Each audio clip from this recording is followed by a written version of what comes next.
वन्दे गुरुपरम्परां यो नित्यमच्युतपदाम्बुजयुग्मरुक्म व्यामोहतस्तदितराणि तृणाय मेने अस्मद्गुरोर्भगवतोऽस्य दयैकसिन्धो रामानुजस्य चरणौ शरणं प्रपद्ये।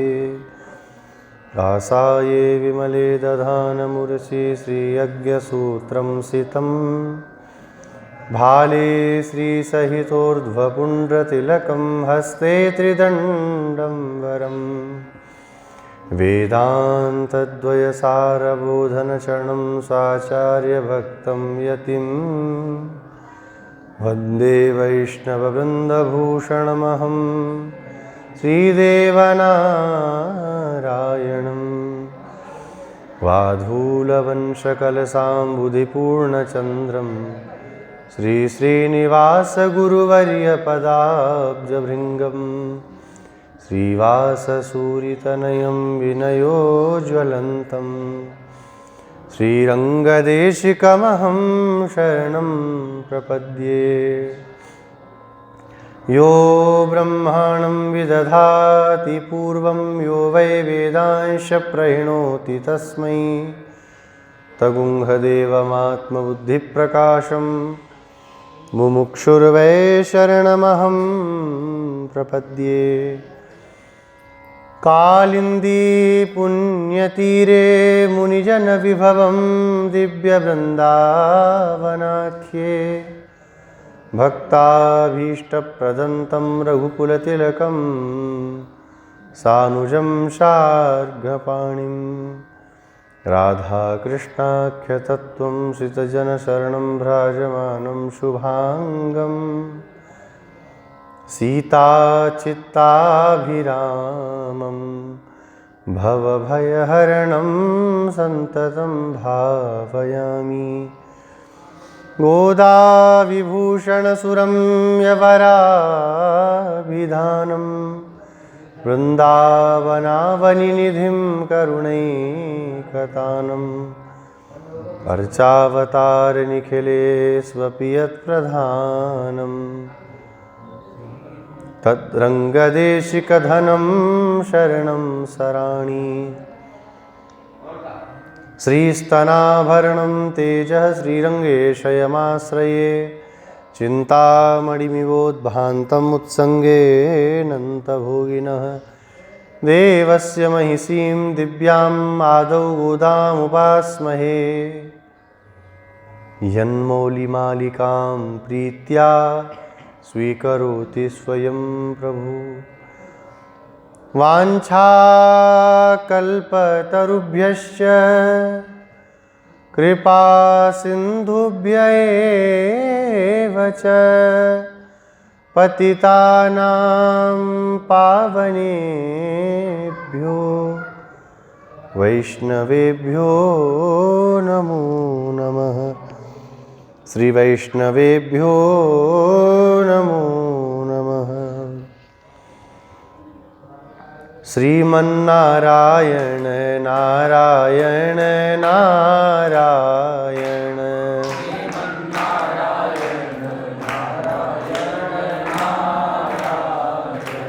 भजमन्नारायण नारायण नारायण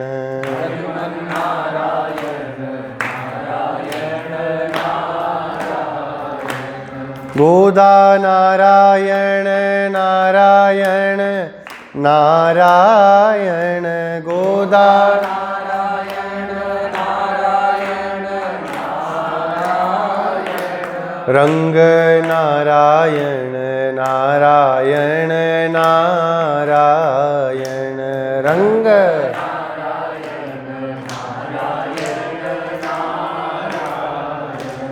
वेंकट नारायण नारायण नारायण वेंकट नारायण नारायण नारायण वेंकट नारायण नारायण नारायण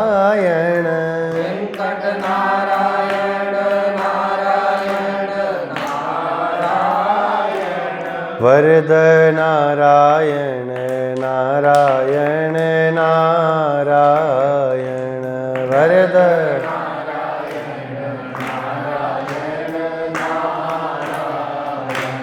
संपत नारायण नारायण नारायण संपत नारायण नारायण नारायण यतिवर नारायण नारायण नारायण यतिवर नारायण नारायण नारायण गुरुवर नारायण नारायण नारायण गुरुवर नारायण नारायण नारायण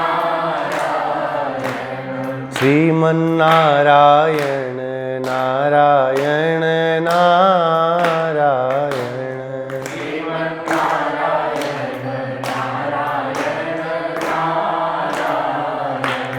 श्री गोदारंग मन्नार भगवान की, श्री राजाधिराज श्री रघुनाथ जी महाराज की, श्री लक्ष्मीकांत भगवान की, श्री राधा कृष्ण भगवान की, श्री वृंदावन बिहारी लाल की, श्री वृंदावन धाम की, श्री यमुने महारानी की, श्री गिरिराज महाराज की, श्री भाष्यकार श्री रामानुज स्वामी जी महाराज की, तिरुप्पावे दिव्य प्रबंध की, समस्त पूर्वाचार्य आलवारों की, समस्त श्री वैष्णव भागवत संगोष्ठी की, श्री हनुमान जी महाराज की, श्री गौ माता की, सत्य सनातन वैदिक धर्म की, अखंड भारतवर्ष की, जय जय श्रीमन्नारायण,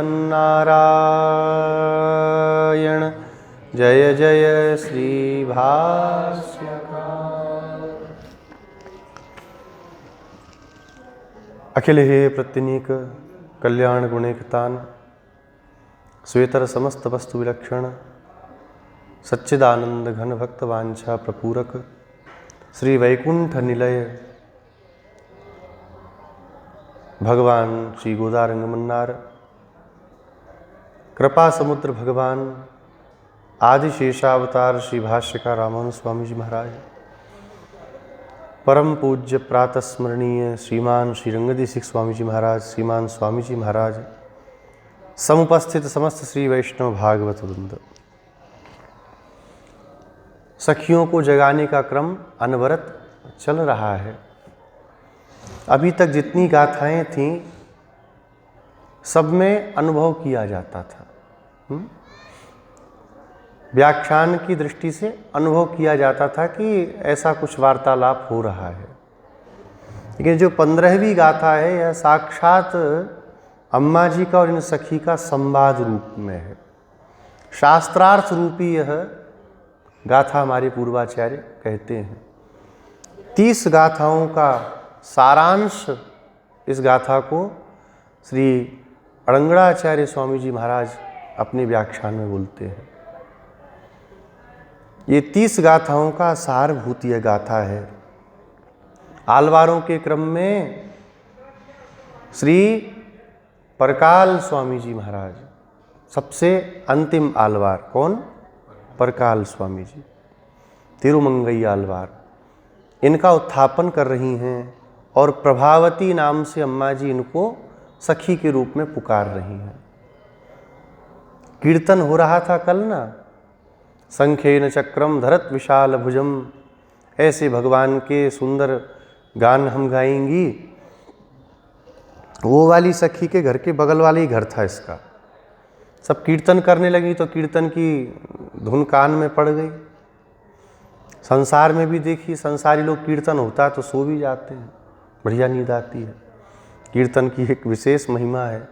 ये कीर्तन सुनी तो आनंद से एकदम और बढ़िया कंबल अम्बल ओढ़ करके सो गई। तो अम्मा जी इसको जगा रही हैं। अहो बालशुकी इतः परमपि निद्रासि किं दुस्सहं माह्वयत पूर्णा निर्गच्छामि शक्नोषि चमत्कारोक्तौ पूर्वमेव त्वन्मुखम् अजानीमः शक्नुथ यूयमेवाहमेव वा भवामि शीघ्रं निर्गच्छ तव किमन्यत् आभरणं सर्वा आगताः किम् आगता आगत्य गणय बलशालिहस्तिनं संहृतवन्तं शत्रूणां शत्रुत्वनिरासकं मायिनं गातुं भोजानीता अस्मच्छन्दः। सुंदर भगवान का ये अंदर से कीर्तन कर रही थी। उस कीर्तन को सुन करके अम्मा जी कहती हैं, अहो बाल शुकी, कितना सुंदर तोते के बच्चे की तरह तू बोल रही है। तो उसको क्या नाम लेती हैं? ए तोते की बच्ची, इतः परमपि निद्रासि किम। इतना अच्छा कीर्तन हो रहा, फिर भी तुझे नींद आ रही है क्या अभी तक? उठ जा। जब कहा तोते की बच्ची, अब किसी को कोई बेचारा सो रहा हो और आज आप जाके बोलो ए तोते के बेटा, तो कौए के बेटा, कितना बुरा लगे। ये भी बुरा मान गई। तो कहती है दुस्सहम आह्वयत पूर्णा निर्गच्छामि। हे गोदा, तुम सब पूर्णा हो, पूर्ण हो गई हो। भाई हम ही अपूर्ण बचे हैं, आप सब तो पूर्ण हो। एक व्यंग्योक्ति है कि भाई तुम तो पूर्ण हो गई हो, हम ही अपूर्ण बच्चे हैं, क्योंकि हम तो भाई तोते के बच्चे हैं। हमें तो तोते का बच्चा तुम कहती हो सुबह सुबह आकर के, तुम तो पूर्ण हो ना। ठीक है, निर्गच्छामि मैं आती हूँ, लेकिन दुस्सहम आह्वयत, मुझे ऐसा कठोर वचन मत कहो, मुझे अच्छा नहीं लगता ये उठपटांग सुबह सुबह सुनना। कोई व्यक्ति सवेरे सो के उठे तो सोचता है कि बढ़िया भगवान का कीर्तन सुनने को मिले, और सवेरे उठने के साथ में कोई कटु वचन सुनने को आ जाए तो पूरा दिन खराब हो जाता है। अरे सब खराब कर दिया, बताओ। सुबह उठे ही थे, अरे कम से कम 2 शब्द मीठे बोल लेते, उठपटांग बोल करके पूरा दिन हमारा खराब कर दिया। ऐसे ये सखी कहती हैं प्रभावती अंदर से, देखो मैं आ रही हूँ, लेकिन ये कठोर वचन मुझसे मत कहो। मैं क्या तुमसे ऐसा बोलती हूँ? कोई व्यक्ति जैसा नहीं, अगर उसको वैसा कहा जाए तो उसके लिए व्यंग होता है, ठीक है ना। किसी का नेत्र ना हो और उसको कमल नयन कहिए तो उसके लिए वह व्यंग है। अम्मा जी और अम्मा जी की सखियां अपने को पूर्ण नहीं मानती हैं। अगर हम अपने को पूर्ण मान लेंगे तो मामला ही गड़बड़ हो जाएगा। हमको सदा अपूर्ण ही रहना है। हम तो अपूर्ण ही हैं, हमको कुछ भी नहीं आता जाता। अगर हम पूर्ण हो गए तो फिर एक अहंकार हृदय में आ जाएगा कि हम तो पूर्ण हैं, तो भगवान से फिर हम दूर हो जाएंगे। हमारे पूज्य श्री गिरिराज गुरु जी कितने बड़े मूर्धन्य विद्वान, कोई कहने की बात ही नहीं। लेकिन कई बार गुरु जी के मुख से जो लोग गुरु जी के पास बैठे हैं, पढ़े हैं, उनने सुना होगा, गुरु जी हमेशा एक ही बात कहते थे, पिताजी तो हमको पढ़ा लिखा करके विद्वान बनाना चाहते थे, हम मूर्ख ही रह गए, हमें कुछ नहीं आया। वैष्णव को सदा अपने को अपूर्ण ही मानना चाहिए, पूर्ण तो भगवान है। तो जब अम्मा जी से कहा कि तुम सब पूर्ण हो, क्यों ऐसा कहा? क्योंकि तुमने भी हमको बाल शुकी कहा, तोते की बच्ची कहा, तो हम भी तुम्हें पूर्णा कहती। भाई आप सब पूर्ण हो, तभी ऐसे कठोर वचन हमको कह रही हो। हमारे सुंदर वचनों को सुन के तो तुम्हें प्रसन्न होना चाहिए था। तुमको कहना था देखो कितना सुंदर ये कीर्तन कर रही है, मेरे दरवाजे पे ऐसे कान लगा करके तुमको सुनना था मेरे कीर्तन को, और उसको नहीं सुन के तोते की बच्ची सो रही है, ऐसा कठोर वचन तुमने हमसे कहा। तो हम पहली बात तो कहते दुस्सहम आह्वयत, ऐसे हमको कठोर शब्द बोल के मत बुलाओ, हमें सब सुनना अच्छा नहीं लगता। और ठीक है, पूर्णा निर्गच्छामि, आप सब तो भैया बड़े पूर्ण हो, हम ही अपूर्ण हैं, चलो आ जा रही हैं बाहर। अम्मा जी ने सुना तो कहती हैं शक्नोषि चमत्कारोक्तौ पूर्वमेव तन्मुखम अजानीमः। हाँ ठीक है, तू ऐसा ही बोलेगी, तू ऐसा ही बोलने वाली है। अपनी कमी तो भाई तुझे कभी दिखती ही नहीं है। चमत्कारोक्तौ, चमत्कार पूर्ण तेरी भाषा है। लोग सुनेंगे तो कहेंगे देखो कितना बढ़िया प्रेम से बोल रही है, और हम तो समझ रहे हैं तेरे बोलने का क्या तात्पर्य है। पूर्वमेव तन्मुखम अजानीमः, हम तेरे मुख को पहले से जानती हैं, तू कैसी कठोर वचन बोलने वाली है। कल जब व्रत का नियम बताया जा रहा था, चलने की बात हुई थी, तू बोलती थी ना, मैं आ जाऊंगी, मैं उठा लूंगी, मैं साथ में चलूंगी, श्याम सुंदर को जगा लेंगी, ऐसा कर लेंगी, वैसा कर लेंगी।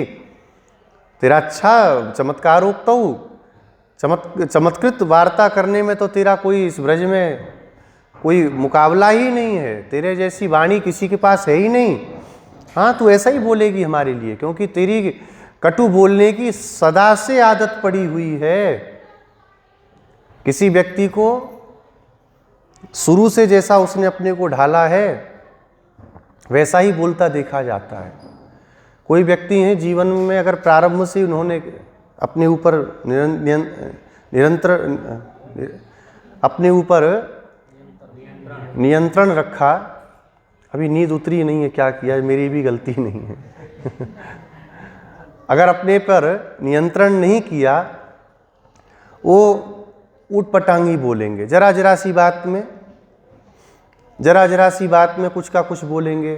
कुछ लोग ऐसे होते हैं जो शुरू से एकदम अपने को रोक के रखते हैं, कैसा भी समय आ जावे, कैसा भी कुछ हो जावे, तो वो अपशब्द उनके मुंह से नहीं निकलता। कोई कितना भी गलत करे वो कटु वचन नहीं बोलते। हमारे गुरुजी थे, हमारे पूज्य स्वामी जी थे, कितना भी कुछ गड़बड़ हो जाए, स्वामी जी से इतना कहते थे, अरे गंदे मंदे लोग हैं। स्वामी जी को किसी को डांटना होता बस इतना ही कहते, गंदे मंदे लोग हैं सब, इनको बिल्कुल बुद्धि नहीं है, खराब लोग हैं। गाली गलौज नहीं, बाकी किसी को गाली का अभ्यास हो तो गाली ही देता है। तू ऐसी ही है, दूसरों को कटु वचन बोलने में तेरा कोई सानी नहीं है। तू तो ऐसा बोल दे कि पत्थर भी बीच से चटक जाए। बोलते हैं ना कुछ लोग परस्पर में कि ये तो ऐसे हैं भैया, इनका बोलना शुरू हो जाए पत्थर भी बेचारा चटक जाए इनकी वाणी सुन करके, आदमी का तो कहना ही क्या। तू ऐसी ही है, हम तुझे अच्छे से जानती हैं। इसने जब सुना तो कहती है, शक्नुथ यूयम एव अहम एव वा भवामी। इसने कहा, हाँ बिल्कुल बिल्कुल ऐसा ही है, ऐसी मैं नहीं हूँ, ऐसी तुम सब हो ऐसा बोलने वाली। गोदा तुम ही ऐसा बोलती हो, दूसरों का नाम धरती घूमती हो।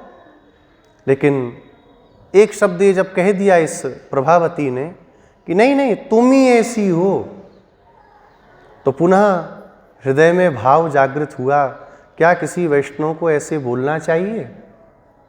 संसार में 3 तरह के लोग होते हैं, देखिए। एक होते हैं अधम, गलती भी करते हैं और उस गलती को कभी मानते भी नहीं है, बड़े से बड़ा अपराध करेंगे और कभी उसको मानेंगे ही नहीं। प्रमाण की पोटली धर दो तब भी कुछ ना कुछ उसमें निकाल देंगे बात, नहीं हमने नहीं किया, हम क्यों करेंगे। ऐसे लोग अधम कहे जाते हैं। दूसरे तरीके के होते हैं मध्यम।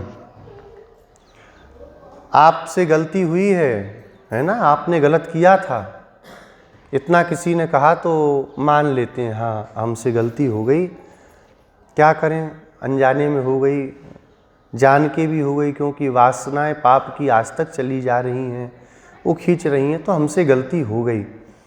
बताए जाने पर अपनी गलती मानने वाले मध्यम होते हैं।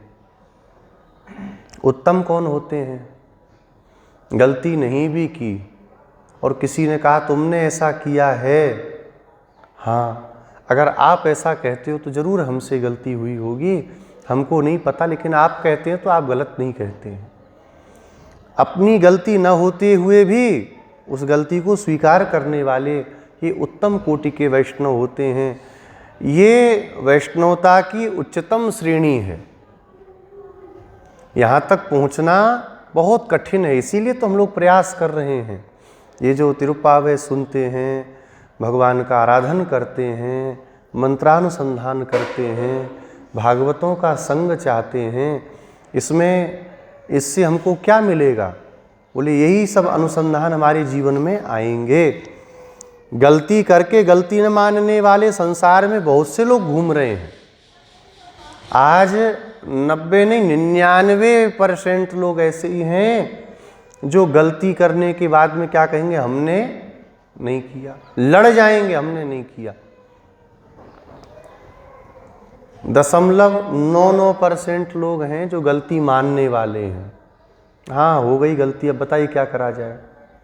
और 1.1 ऐसे हैं कि नहीं भी हुआ तब भी हाँ हमसे हो गया होगा। अच्छा ऐसा क्यों करते हैं? क्योंकि वाद विवाद में संसार के पढ़ना नहीं चाहते। हम कहेंगे हमने नहीं किया, वो कहेंगे तुमने किया, फालतू का विवाद होगा, उतनी देर दिमाग खराब होगा, भगवान का भजन छूटेगा। ठीक है आप बोलते हो तो हो गया होगा, ऐसा कोई बात नहीं, आगे से सुधार करेंगे। शिष्य का लक्षण यही होना चाहिए। आचार्य कहें तो उनको सिखाना नहीं चाहिए कि नहीं हमने ऐसा नहीं, ऐसा महाराज जी ऐसा। कई लोग होते हैं गुरुजी कुछ समझाते हैं, नहीं नहीं वो ऐसा नहीं है महाराज जी, गुरुजी स्वामी जी ऐसा नहीं हो, ऐसा है, आप गलत समझ रहे हैं। मामला ही खराब हो गया, फिर आप आ गए अधम की श्रेणी में। आचार्य बोल रहे हैं, पक्की बात है हमारे लिए बोल रहे हैं और हमको अब सुधार करना है। अपना सौभाग्य मानना चाहिए कि आचार्य हमको अपना मानते तब तो इस तरह से रोक टोक रहे। नहीं संसार में कितने लोग हैं, आचार्य तो किसी को रोकने नहीं जाते, टोकने नहीं जाते। एक कहावत कहते हैं, जिस सोने को आग में तपने से और लोहे की जो क्या कहते हैं हथौड़ी है उससे पिटने में कष्ट होता हो, आभूषण कभी नहीं बन सकता। ऐसे ही जिस शिष्य को, जिस वैष्णव को आचार्य की बात का बुरा लगता हो, आचार्य की बात में भी यहाँ पर हमारी चूक नहीं थी, ऐसे ज़बरदस्ती हमसे कह रहे हैं, ऐसा भाव आता हो, वो कभी उत्कृष्टता को प्राप्त नहीं कर सकता। स्वीकार कर लेना चाहिए। ये प्रभावती को पहले तो बोल दिया गुस्से में आकर के, अरे मैं क्यों ऐसी हूँ, तुम हो ऐसी उटपटांग बोलने वाली, अपशब्द बोलने वाली, तुम सब हो, तुम्हारा ही बहुत मुख है। लेकिन जब अपने स्वरूप का अनुसंधान हुआ तो तुरंत ही कहने लगी, नहीं नहीं नहीं अहमेव, आप ठीक कहती हो, मैं ही ऐसी हूँ, मेरी ही वाणी खराब है कि आप सबके आने पर भी और मैं ऐसा बाहर ना निकल करके आपका तिरस्कार कर रही हूँ, आपका मैं तिरस्कार कर रही हूँ। आपने जो मुझे कहा बिल्कुल सत्य कहा, मैं कटु वचन ही बोलने वाली हूँ। क्या कटु वचन कहा? बोले वैष्णव आकर के पुकारे और हम कोई बहाना बनावे तो कटु वचन ही तो है। आचार्य कहें कि आओ और हम कहें स्वामी जी थोड़ा सा ये काम कर रहे हैं अभी आते हैं, तो हो गया ना गड़बड़ मामला। आचार्य की वार्ता को सुन करके दौड़ पड़े, वैष्णवों की वार्ता को सुन करके दौड़ पड़े। इस गाथा में श्री कृष्णपाद स्वामी जी एक बात बताते हैं व्याख्यान में, वैष्णव विषयम बहिष्कृत्य प्राप्य भगवत विषयस्य देवतांतरेण तारतम्यम नास्ति। क्या अर्थ हुआ इस पंक्ति का? कहते हैं वैष्णव विषय को छोड़ करके, माने श्री वैष्णवों की सेवा को, उनके स्वागत सत्कार को छोड़ करके भगवत विषय का चिंतन करना, भगवान की सेवा करना कैसा है? बोले इसे देवतांतर की सेवा वैष्णव को करना। हमारी श्री रामानुज संप्रदाय में उपायांतर देवतांतर पर बहुत जोर दिया गया। भगवान को छोड़ करके हमें किसी का शेष अपने को मानना नहीं है। देखिए बात बहुत बारीक है, इसलिए ढंग से समझिएगा, नहीं तो कई लोग क्या कहते हैं, रामानुजी तो द्रोही होते हैं बहुत बड़े, ये तो देवताओं का नाम सुन करके तिनक जाते हैं। ऐसा नहीं है। मेलकोट में एक प्रसंग सुना था, हम लोग दर्शन करने गए थे तो शायद श्री अरैयर श्री राम शर्मा स्वामी जी सुनाए थे, वहीं मेलकोटे के ही कोई विद्वान सुनाए। रामानुज स्वामी जी ने जब विष्णुवर्धन को अपना शिष्य बना लिया, पहले जैनी थे विष्णुवर्धन, बिट्टी देव इनका नाम था, बिट्टी देव राय। रामानुज स्वामी जी के प्रभाव में आकर के ये वैष्णव धर्म को स्वीकार कर लिए। इनकी जो राजकुमारी थी उस पर ब्रह्म राक्षस का आवेश था, बड़े बड़े जैनी आते थे, तंत्र मंत्र करते थे, कुछ असर नहीं हो। तब अंत में इनके जो मंत्री थे वो रामानुज स्वामी जी के बड़े बड़े भक्त थे। बोले कि अगर वो आ जाएंगे, उनका एक बार चरणामृत हो जाए, घर में छिड़काव हो जाए, सब मंगल हो जाएगा। अब बड़ा दुखी होकर के, मन तो नहीं था, क्योंकि जैन धर्म जो है वो नास्तिक है। आजकल लोग चले जाते हैं, हमारे यहाँ कहा गया गजैरापीड्यमानोपि न गच्छेन जैन मंदिरम, हाथी के पैर के नीचे कुचल के मर जाओ लेकिन जैन मंदिर नहीं जाना चाहिए। आज तो सहिष्णुता के नाम पर सब कर ले रहे हैं, मस्जिद में भी चले जा रहे हैं, दरगाह में चले जा रहे हैं चद्दर उड़ाने के लिए। विचार करिए, जिन्होंने जीवन में जीते जी हमारा भला नहीं किया, मरने के बाद जब जिंद फिंद बन गए, क्या भला करेंगे, क्या भला करेंगे। लेकिन बोलिए तो अपने वैष्णव भी मुंह बना लेते हैं, अरे ये तो ऐसे बोलते हैं। हमारा भला हमारे रघुनाथ जी करेंगे, हमारे रंगमन्नार भगवान करेंगे, और अगर ये नहीं करेंगे संसार में फिर किसी की सामर्थ्य नहीं कि हमारा कुछ कर सके। रामानुज स्वामी जी के प्रभाव से वो ब्रह्म राक्षस का मोक्ष हो गया। बिट्टी देव ने कहा कि अब मैं आपका आश्रित होना चाहता हूँ, मैं बहुत गलत मत में फंसा हुआ था। शंख चक्रांकन किया, 10,000 जैनियों ने रामानुज स्वामी जी को घेर लिया, घेर करके चारों तरफ से बैठ गए। कहा कैसे हमारे राजा को आपने वैष्णव बनाया, शास्त्रार्थ करिए आप हमसे, और शास्त्रार्थ में अगर आप पराजित हुए आपको जैन धर्म स्वीकार करना पड़ेगा, और हम पराजित हुए तो हम वैष्णव धर्म को स्वीकार करेंगे। स्वामी जी बोले आपकी बात सत्य है, लेकिन जो आपने कहा अगर हम पराजित होंगे तो हम जैन धर्म को स्वीकार करेंगे, सो बात ठीक नहीं है। हमारा ज्ञान संकुचित हो सकता है, लेकिन सत्संप्रदाय का सिद्धांत कभी संकुचित नहीं है। उसका प्रतिपादन करने वाले की बुद्धि में दोष आ सकता है, ढंग से प्रतिपादन न कर पावे, लेकिन उस सिद्धांत को कोई काट सके, संभव ही नहीं। शास्त्रार्थ प्रारंभ हुआ, स्वामी जी ने कहा एक छोटा सा हमारा निवेदन है। क्या? कि आप 10,000 लोग हो, हम अकेले हैं, तो ऐसे शास्त्रार्थ ठीक नहीं रहेगा, एक पर्दा डाल दीजिए सामने, हम पर्दे के उधर रहेंगे, आप पर्दे के इधर रहना, तो दोनों लोग शास्त्रार्थ करेंगे। तो उसमें क्या बात है, पर्दे के आगे रहो, पर्दे के पीछे रहो। एक पर्दा लगा दिया, और पर्दा लगा दिया, रामानुज स्वामी जी 1000 मुख के होकर के विराजमान हो गए। वहाँ पर ये नहीं पूछ रहे थे कि कुंडली खराब हो गई, सही कैसे हो, ग्रह बिगड़ गया है, क्या करें, महाराज बेटी का ब्याह नहीं हो रहा, बेटे का ब्याह, वहाँ ये नहीं था। न्याय, वेदांत, व्याकरण के बड़े बड़े पंडित थे, वो सब प्रश्न होने लगा, और एक तरफ से भगवान भाष्यकार उत्तर देने लगे। उत्तर देते देते देते 10,000 स्वामी जी के चरणों में गिर गए। आज भी उस स्थान में श्री रामानुज स्वामी जी महाराज को विराजमान जो किया गया, एक पत्थर के ऊपर स्वामी जी के श्री अंग को उकेरा गया, और वहाँ पर शेष रूप में स्वामी जी बैठे थे, इसलिए स्वामी जी के पेट में आज भी सर्प का बंधन है।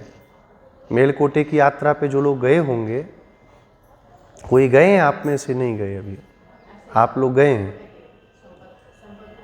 हाँ, वहाँ से थोड़ी दूरी पर जाना पड़ता है, आप नहीं गए? तो हाँ बोलिए गए। हाँ, मैं कहा आप कैसे नहीं गए? जगह का क्या नाम है?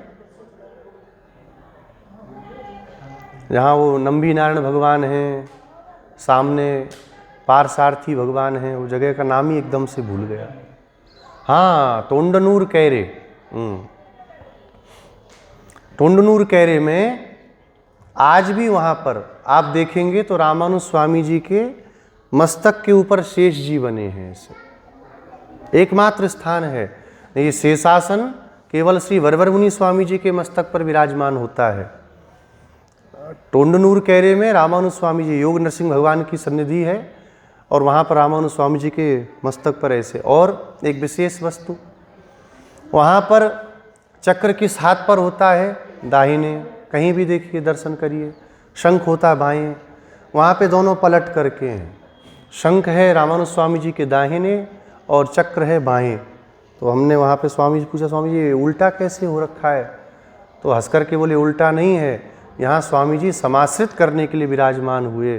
तो शंख चक्र देंगे तो दाहिने पे शिष्य के चक्र जाए, बाएं पर शंख जाए, इसके लिए ऐसे इधर बाएं में शंख पकड़ना पड़ेगा, दाहिने में चक्र पकड़ना पड़ेगा।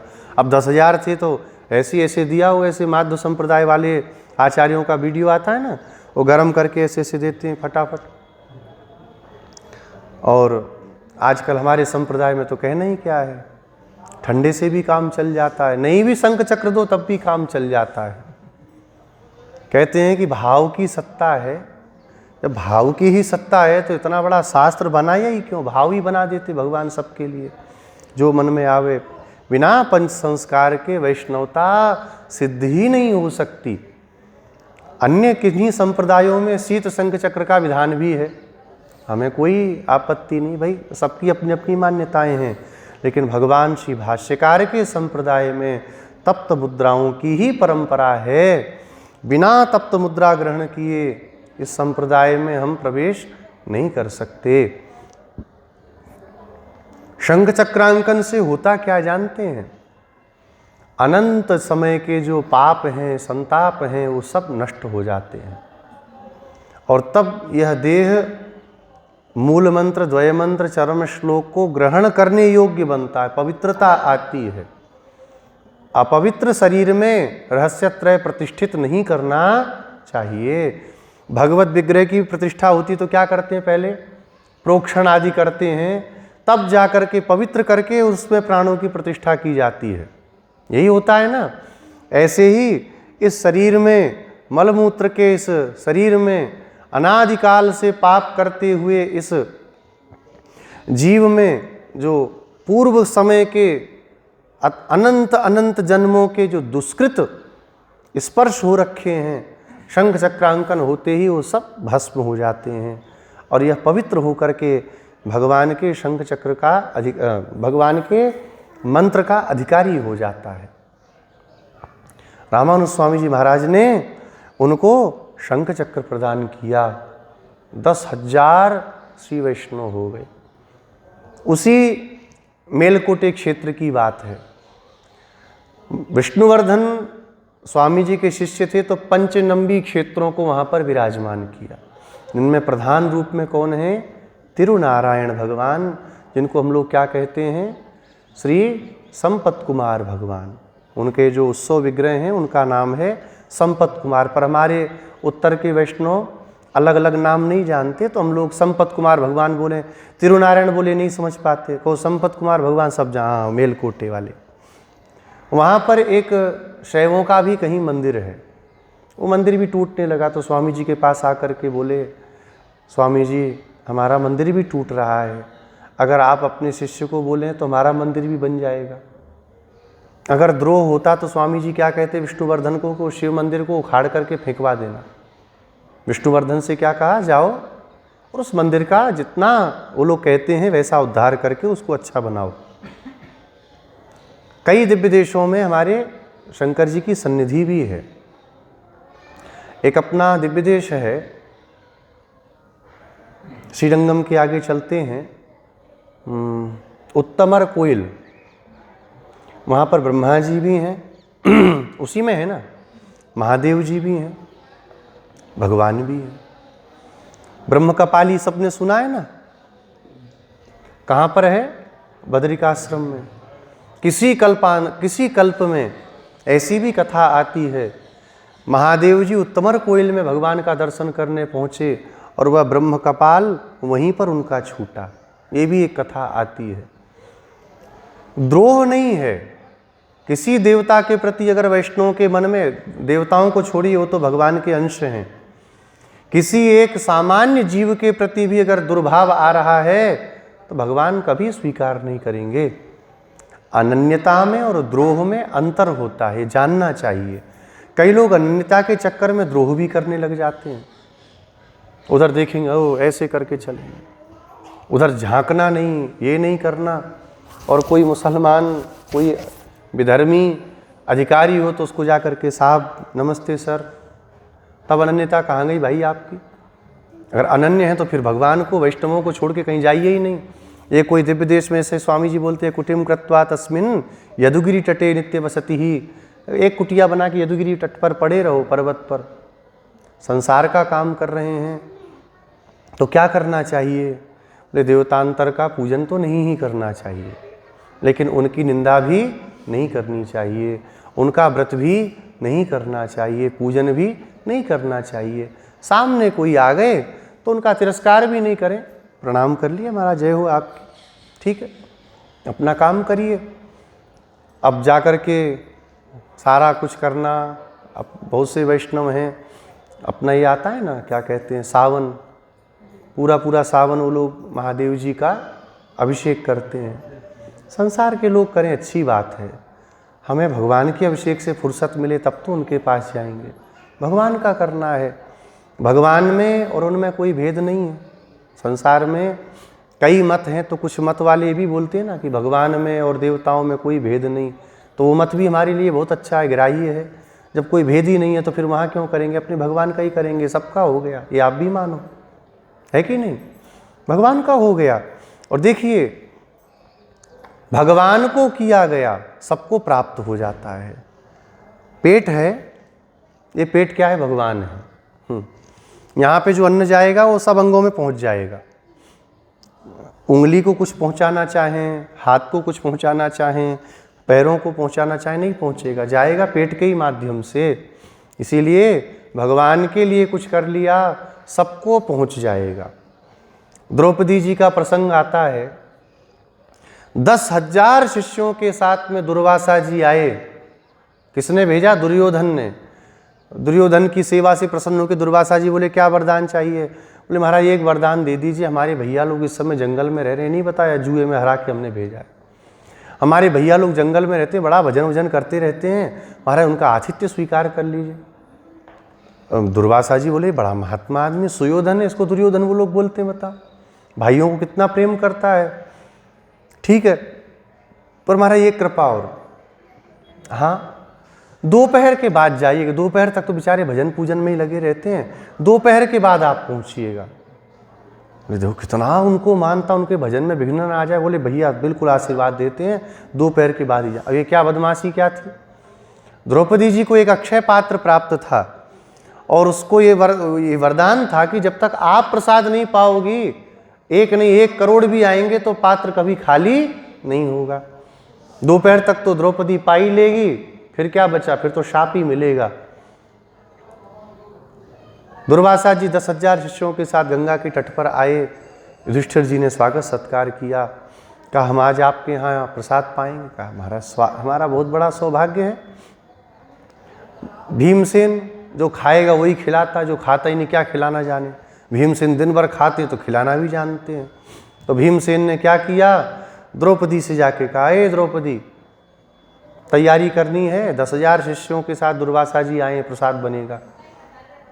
द्रौपदी ने क्या, अब इनसे मैं क्या कहूँ, आप जाइए महाराज, मैं सब तैयारी कर लूँगी। भगवान को पुकारा। आचार्य जन संत जन कहते हैं भगवान को जब पुकारा तो ठाकुर जी द्वारका में रुक्मिणी जी के हाथ से बने हुए सुंदर व्यंजनों को पा रहे थे। जैसे द्रौपदी ने पुकारा, भगवान एक क्षण में अंतर्धान हो गए, प्रकट हो गए वहाँ। कुछ कुछ भगवान के श्रीमुख पर लगा हुआ था, कुछ हाथों पे भी लगा था।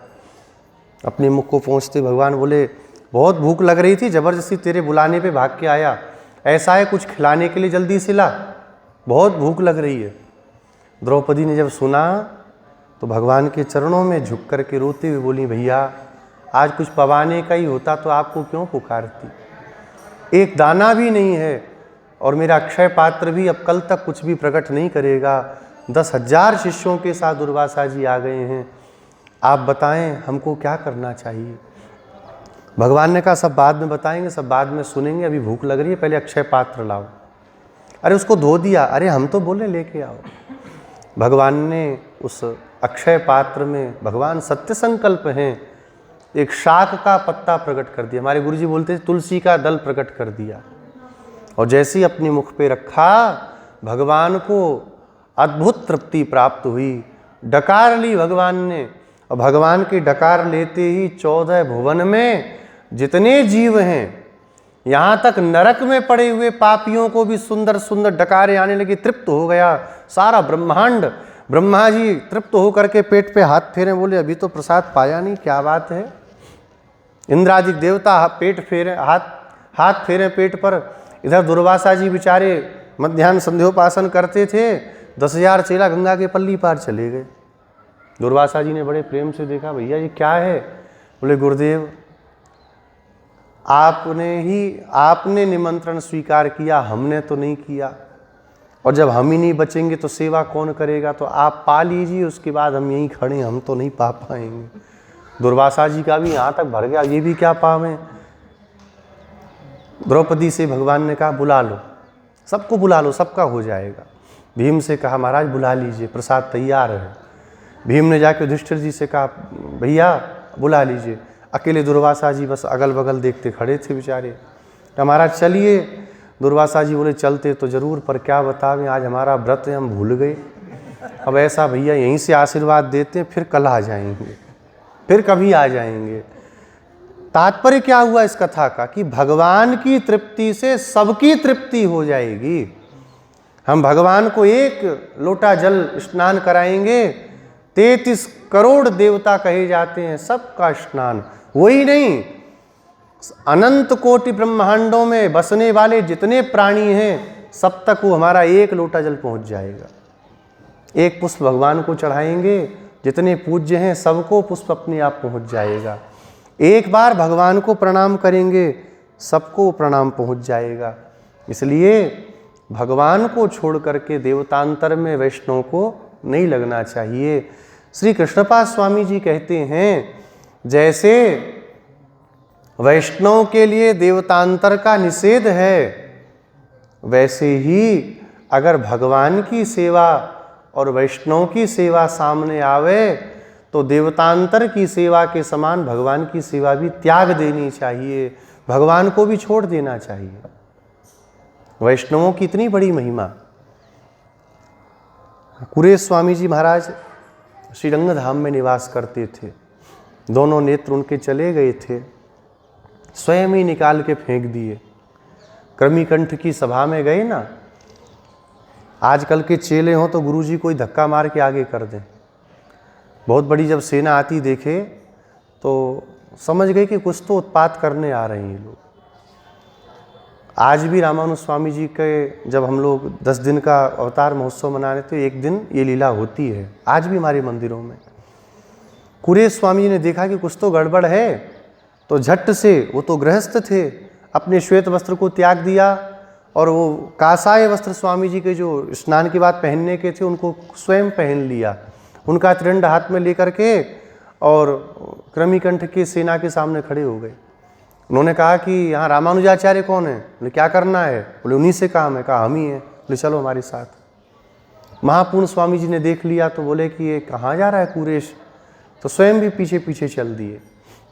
क्रमीकंठ की सभा लगी, बड़े बड़े उसके विद्वान जो थे वो वहाँ विराजमान हो गए।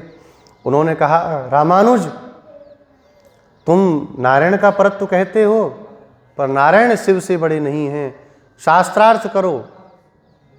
शास्त्रार्थ हुआ और कुरेश स्वामी जी की प्रतिभा के सामने, कैसी प्रतिभा, जब श्री भाष्य लिखने के लिए स्वामी जी चले तो बोधायन वृत्ति चाहिए थी। शारदा मठ से लेके आए, बीच में ही लोग चुरा के ले गए, छीन करके चुरा करके ले गए। तो रामानुज स्वामी जी को बड़ा संकोच हुआ, बोले अब कैसे भाष्य पूरा होगा। तब कुरेश स्वामी जी बोले भगवान आप चिंता मत करिए, दास ने रास्ते में ही सब देख लिया, तो एक एक पंक्ति कंठस्थ है, आप बोलिएगा, दास वो सब पंक्ति बताएगा। ये प्रतिभा उनकी, कुरेश स्वामी जी महाराज की। शास्त्रार्थ प्रारंभ हुआ, एक भी पंडित वहां पर टिक नहीं पाया। अंत में कहा लिख करके दो, शिव पर तत्व है, मना कर दिया। कहा नेत्रों को निकाल लिया जाए। महापूर्ण स्वामी जी के नेत्रों को खींच करके जल्लादों ने निकाल दिया सलाखों से। कुरेश स्वामी जी ने देखा कि ऐसे नालायक का मुख जिस नेत्र ने देखा, जिसने हमारे परमाचार्य के नेत्रों को निकलवाया, इन नेत्रों का तो ना रहना ही ठीक है। इनको तो सजा तुम मत दो, इनको सजा हम देंगे। और अपने हाथों से नेत्रों को निकाल के धरती पर फेंक दिया। ऐसे कुरेश स्वामी जी। तो श्रीरंग धाम में जब विराजमान हुए आकर के, नेत्र नहीं थे, रामानुज स्वामी जी के प्रति, उनके समाश्रित वैष्णवों के प्रति मंदिर में एक निषेध का बोर्ड लगा दिया गया। रामानुज संबंध वाला कोई श्रीरंगम के मंदिर प्रवेश नहीं करेगा। पूरे स्वामी जी जब जाने लगे तो किसी ने रोका, तो बोले नहीं नहीं, इनको जाने दे, तो महात्मा है। बोले क्यों भाई, मना क्यों करते हैं? कहा इस मंदिर में ऐसा महाराज की आज्ञा है कि रामानुज का जो संबंधी है नहीं जाएगा। पूरे स्वामी जी बोले अगर यह भगवान हमारे आचार्य के संबंध को स्वीकार नहीं करते तो फिर हमको भी इनसे कुछ भी लेना देना नहीं, ऐसे रंगनाथ का दर्शन भी हमको कभी जीवन में नहीं करना। छोड़ करके पूरे स्वामी जी लौट गए। वैष्णव संबंध सर्वोपरि माना जाता है, उनकी सेवा के लिए सब कुछ करने को तैयार रहना चाहिए। और ऐसे वैष्णवों के आने पर भी मैं सो रही हूँ, मैं उनसे बोलती हूँ तुम सब पूर्ण हो गई हो, कटु वचन मत कहो, तो मैं ही निर्लज्ज हूँ, मैं ही कटु वचन बोलने वाली हूँ, ये सखी स्वीकार करती हैं। शीघ्रम निर्गच्छ तव किमन्यदाभरणम, जल्दी से आ जा। बाहर से गोदा जी कहती हैं अगर तुझे अपनी करने पर इतना ही पश्चाताप है, तू कह रही मैं ही गलत कर दी, मेरे से गलती हो गई, तो जल्दी से बाहर आ जा। तो बोली कम से कम सज के तो आ जाऊं। बोले अच्छा, क्या हमारे बिना हमको छोड़ करके भी तेरा कोई आभूषण है? वैष्णवों की गोष्ठी में वैष्णव ही आभूषण होते हैं, वैष्णव गोष्ठी में वैष्णव ही आभूषण होते हैं। ये सांसारिक आभूषण जो संसारी लोग पहनते हैं वो वैष्णवों की गोष्ठी का आभूषण नहीं है। क्या हमारे सिवा भी तेरा कोई आभूषण है, आवरण है? अरे आजा। तो बोली सब आ गई, सर्वा आगता किम, सब आ गई। अरे एक आध दो तो रह गई होंगी, तब तक मैं सज जाऊं? नहीं नहीं, सब आ चुकी हैं, एक भी नहीं बची है। आगता आगत्य गणय, ऐसा है तू आजा और सबको गिन ले, सबको देख ले। सबको गिन ले, सबको देख ले का क्या तात्पर्य है? बोले सबके ऊपर जब तेरी दृष्टि पड़ेगी, गिनने के लिए जब तेरा करस्पर्श प्राप्त होगा, तो हम सबका भी सौभाग्य जागृत हो जाएगा। तो बड़ा सुंदर एक श्लोक व्याख्यान में कहते हैं, यम यम स्पृशति पाणिभ्याम यम यम पश्यति चक्षुषा। परम भागवत जन, वैष्णव जन, जिसको अपने हाथ से स्पर्श कर देते हैं, अपने नेत्रों से जिसको देख लेते हैं, स्थावराण्यपि मुच्यन्ते किम पुनर्बांधवाः जनाः। स्थावर माने वृक्ष भी मुक्त हो जावें, पुनः उनके बंधु बांधवों की तो कोई चर्चा करनी ही नहीं चाहिए। एक घर में वैष्णव हो गया तो गायंती प्रपितामह, प्रपितामह आदि भी गान करते हैं। नृत्यंती पितरः तेषाम, उसके जो पितर हैं वह नृत्य करते हैं। गायंती प्रपितामहाः, प्रपितामह आदि नृत्य करते हैं कि मदवंशे वैष्णवो जातः, हमारे वंश में एक वैष्णव हो गया।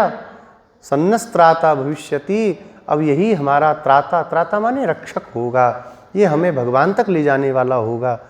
वैष्णव होना बहुत बड़ा पुरस्कार है भगवान का, हर कोई वैष्णव हो भी नहीं पाते, होने के लिए तैयारी भी करते हैं, तब भी भगवान नहीं स्वीकार करते, तो कैसे हो पावे? हमको सबको ये सौभाग्य मिला है, इसलिए तू आ जा और आकर के सबको देख, गिन, छू छू करके सबका सौभाग्य हो जाएगा। चैतन्य महाप्रभु जब चलते थे ऐसा वर्णन आता है, उनके श्रीअंग से जो हवा चल करके कहीं किसी जीव को लग जाती थी, वह जीव भी हरि नाम कीर्तन करता था। हम लोग झारखंड में एक जगह कथा करने गए, तो वहाँ पर उस जगह का नाम तो भूल गया, नहीं हजारीबाग में नहीं था ना वो,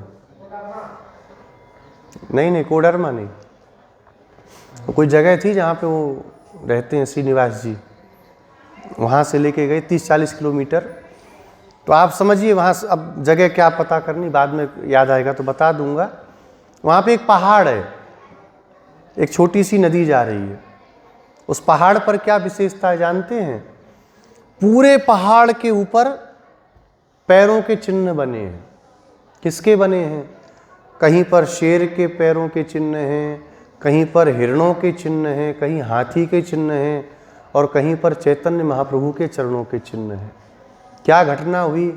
बोले महाप्रभु नित्य नियम करके जब भगवान का कीर्तन करने लगे तो कीर्तन करते करते इतना आवेश हुआ, ऐसा आवेग हुआ कि नृत्य करने लगे कूद कूद करके। तो जो जंगल के वहाँ के जानवर थे वो आए, उनको हवा लगी, उनकी हवा लगने के साथ में वो भी दो पैरों पे आदमियों की तरह खड़े होकर कीर्तन करने लगे। तो जो पत्थर था वो पत्थर भी पिघलने लगा और उन सब के वो चिन्ह वहाँ पर बन गए। आज भी वो स्पष्ट चिन्ह वहाँ पर दर्शन होते हैं।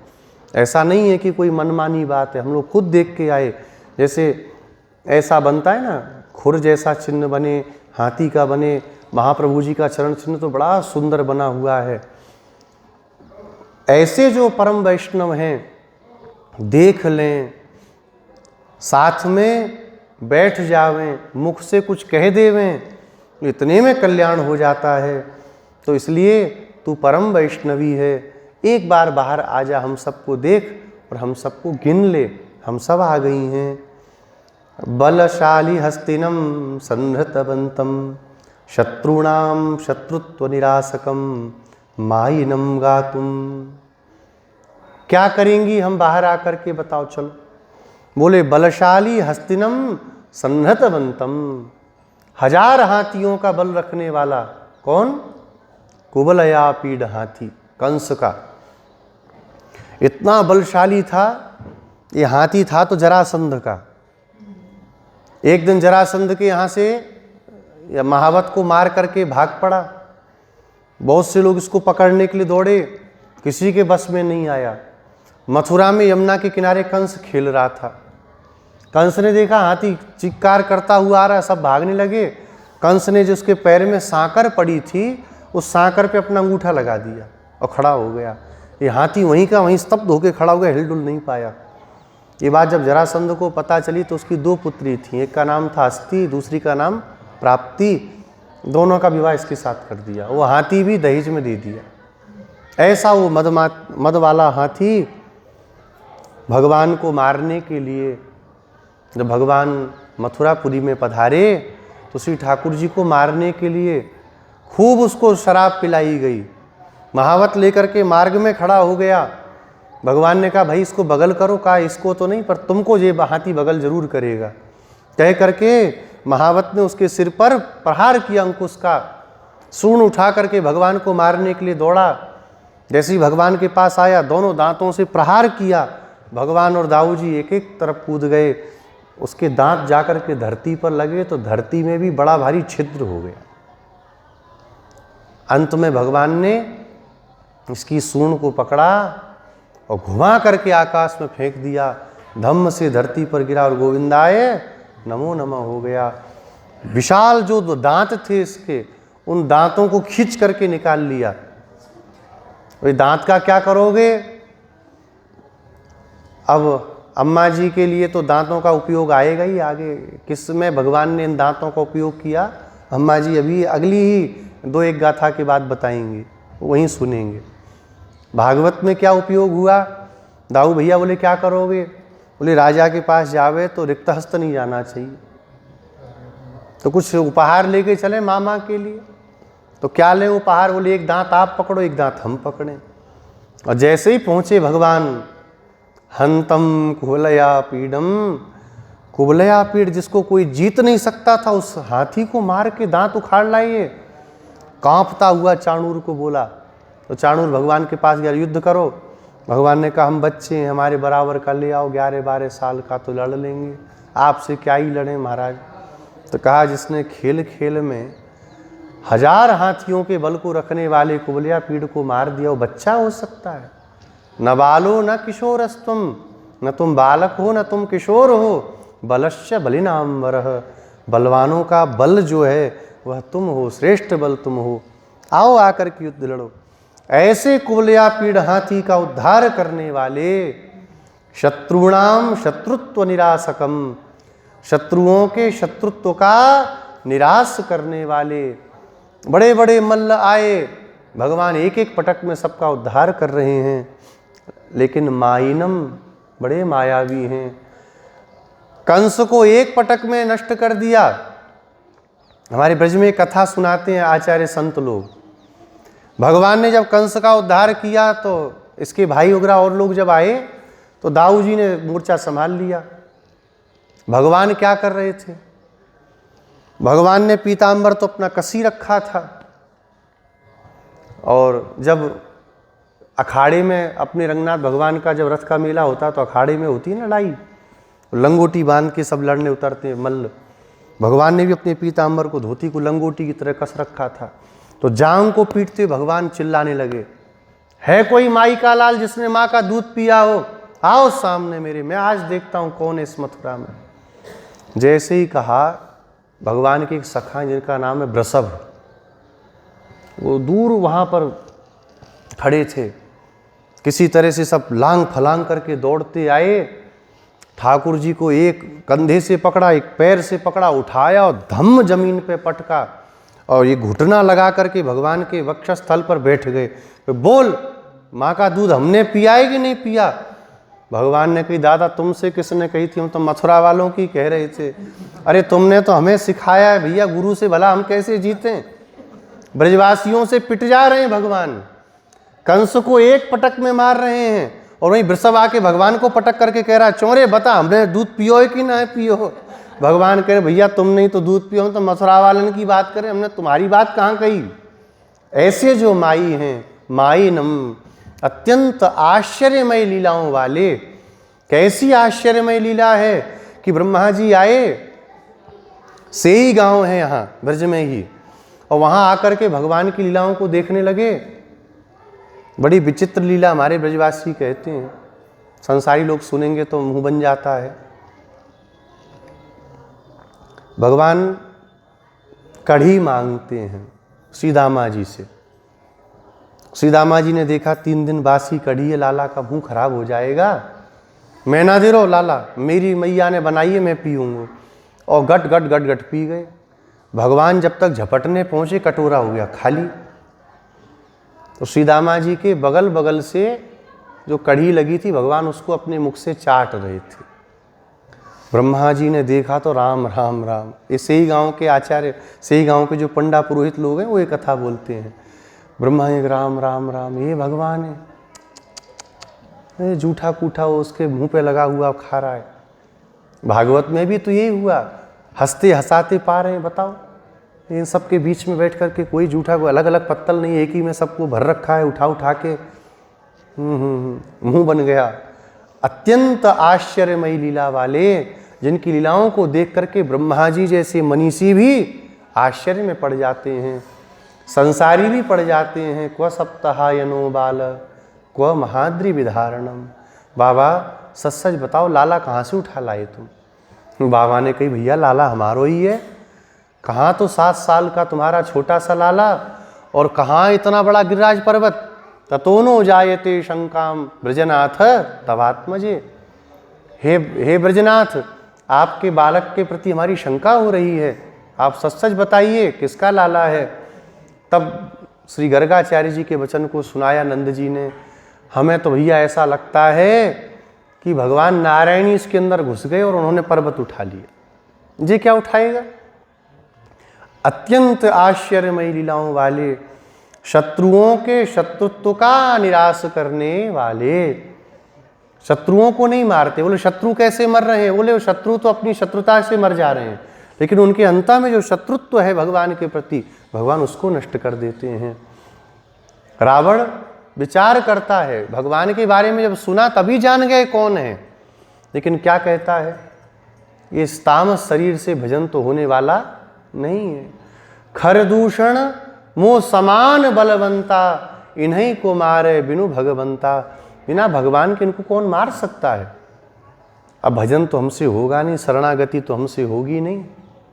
कल की परसों बताया ना एक भाव, कहा कि मान लो राम जी के बाण तुमको लगेंगे, तब तो मरते समय तो सामने गिरोगे, तो बोला 2 खंड हो जाऊंगा, पीछे गिर जाऊंगा, पर आगे नहीं गिरूंगा। इतना बदमाश ये रावण। इसने क्या मन में किया, कि शत्रुता ही कर लूँगा, कम से कम भगवान स्वीकार तो करेंगे, कम से कम उद्धार तो हो जाएगा। तो उनके शत्रुत्व का निरसन करने वाले, सबको अपना बना लेने वाले, आया जब बैलगाड़ी में प्रवेश किया शकटासुर, मारने के लिए सोचता था, लेकिन भगवान की अद्भुत लीलाओं को देखा तो मोहित होकर देखता ही रह गया, भूल गया कि इनको मारने में यहाँ पर आया हूँ। ऐसे जो भगवान हैं उनके सुंदर यश का हम गान करेंगे, उनके सुंदर नाम को हम गाएंगी, और तू भी जब साथ में गाएगी तो महा आनंद की प्राप्ति हमको हो जाएगी। कुछ ऐसे महात्मा होते हैं जो अच्छा भजन कीर्तन कर लेते हैं, अब उनके साथ कीर्तन करने बैठो तो बहुत आनंद आता है। कीर्तन में आनंद है, लेकिन कोई जानकार कीर्तन करने वाले हो तो और आनंद आता है। तुझसे अच्छा कौन होगा, तू बाल शुकी है। तोते की आवाज़ कितनी प्यारी, पर उससे भी प्यारी उसके बच्चे की आवाज़ होती है। तो हमने तुझे कटु वचन नहीं कहा, हम तो तेरे को तोते की बच्ची इसलिए कह रहे हैं क्योंकि तेरी वाणी बड़ी मधुर है। जब तू कीर्तन करेगी तो हम सब भी तेरे साथ में कीर्तन करेंगी और महा आनंद से हमारा हृदय भर जाएगा। इतना सुनते ही ये प्रभावती अम्मा जी की गोष्ठी में आ गई। परस्पर में सभी सखियां एक दूसरे का गाढ़ आलिंगन करने लगीं, आनंद में भर करके नृत्य करती हुई। अब तो प्यारे श्याम सुंदर के द्वार चलना है, भगवान के दिव्य नंद महल के द्वार पर सारी सखियां आ गईं। अंदर सीधे चलो, बोले नहीं, भगवान की शरण में जाओ तो किसी पुरस्कार के द्वारा जाओ, कोई एक कहने वाला हो कि ये आए हैं। सीधे जाने पे खतरा है। तो द्वारपालों का उत्थापन अम्मा जी अब अगली गाथा में करेंगी। आज की गाथा का रहस्यार्थ, बलशाली करी चात्रा हंकार कथ्यते बुधैहि स्वयत्नेन अपि अनिर्वार्यः प्रायश्चित्तेर्न नश्यति। इस गाथा में एक हाथी का वर्णन आया है। क्या नाम है? सबने सुना ही नहीं लगता है। मैं सोच रहा था कि शायद मेरे को ही वैकुंठ द्वार का असर हो रहा है, यहाँ सब द्वार के असर में ही बैठे हैं। क्या नाम है हाथी का? हाँ, कुबलयापीड़। अरे हम सब वो हाथी को पालने वाले हैं। ये हाथी क्या है? अहंकार ही हाथी है, सबके अंदर बैठा है। कुबलयापीड़ हो सकता है थोड़ा कमजोर होगा, पर हमारा वाला कुबलयापीड़ तो बहुत बलशाली है। एक एक क्षण में मैं देख लूँगा, बता दूंगा, निकलो, हमको समझा क्या है। हर समय ये उत्पात करता रहता है। ये अहंकार ही बलशाली हाथी है, और स्वयत्नेन, अपने यत्न से हम इसका नाश कर दें, ये असंभव बात है। भगवान के द्वारा ही इसका नाश हो सकता है। हम जब भगवान की शरण में आ जावें तो प्रार्थना करेंगे, ना मम ना मम ना मम। तो बार बार जब कहेंगे, भगवान कहेंगे जब न मम हो तो किसके लिए? आपके लिए, आपके लिए। कृष्णाय वासुदेवाय रामाय नरसिंहाय वामनाय नारायणाय, आपके लिए। तो भगवान अच्छा ठीक है, हटाओ फिर इसको, अहंकार को बगल कर देंगे। भगवान ही इस अहंकार का उद्धार कर सकते हैं। अपने यत्न के द्वारा इस अहंकार को जीव दूर नहीं कर सकता। यदि भगवान गीता में कहते हैं कि जहि शत्रुम, इस शत्रु को जही, जही माने त्वम जही, तुमको मारना है, तो हम कैसे मारेंगे?